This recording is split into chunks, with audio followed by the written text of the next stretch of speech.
શિયાળામાં દરેક ગુજરાતીના ઘરમાં ખીચું તો બને જ બને.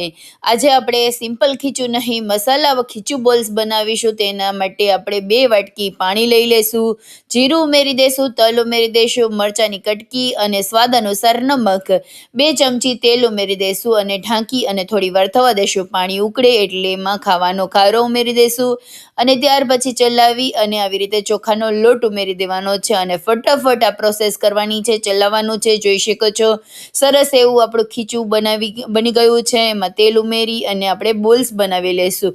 મેં અહીંયા રેગ્યુલર સાઇઝના નાના નાના બોલ્સ બનાવી લીધેલા છે અને આપણે 10 મિનિટ સ્ટીમ કરી લેવાના છે. જોઈ શકો છો આ રીતે આપણે સ્ટીમ કરી લઈશું.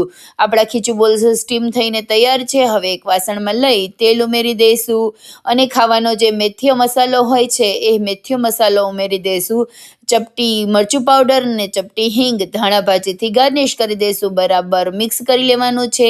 સિમ્પલ બોલ્સ કરતાં આ મસાલા બોલ્સ કંઈક યુનિક અને અલગ લાગે છે. જરૂરથી ટ્રાય કરો. રેસીપી કેવી લાગી કમેન્ટમાં જણાવો અને પ્લીઝ લાઇક, શેર અને સબસ્ક્રાઈબ.